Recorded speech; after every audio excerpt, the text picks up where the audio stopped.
Hello everybody, I hope you're doing really well. Today we've got two readings, one from Revelation chapter 21 verses 1 to 5 and from 1 Corinthians, and it's from the whole of chapter 3. So we're going to begin with Revelation. Then I saw a new heaven and a new earth, for the first heaven and the first earth had passed away, and there was no longer any sea. I saw the holy city, the new Jerusalem, coming down out of heaven from God, prepared as a bride beautifully dressed by her husband. And I heard a loud voice from the throne saying, "Look, God's dwelling place is now among the people, and he will dwell with them.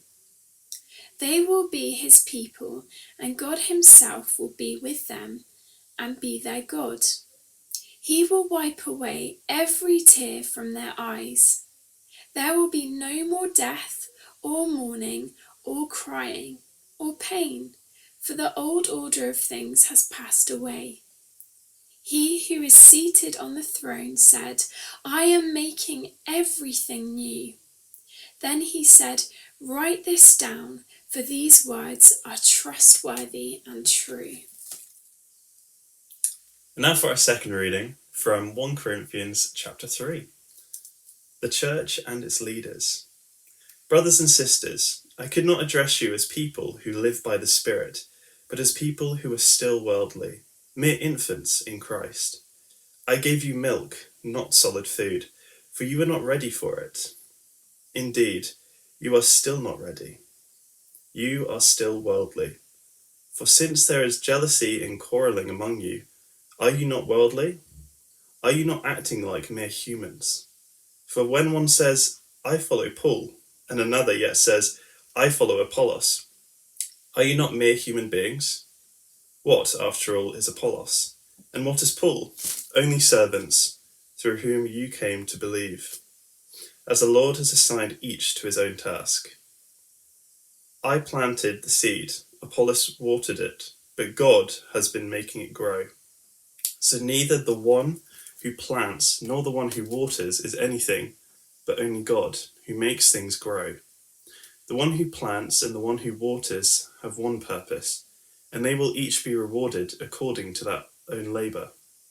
For we are co-workers in God's service. You are God's field, God's building. By the grace God has given me, I laid a foundation, as wise as a builder, and as someone else is who's building on it. But each one should build with care, for no one can lay any foundation other than the one already laid, which is Jesus Christ. If anyone builds on this foundation using gold, silver, costly stones, wood, hay, or straw, their work will be shown for what it is, because the day will bring it to light. It will be revealed with fire, and the fire will test the quality of each person's work. If what has been built survives, the builder will receive a reward.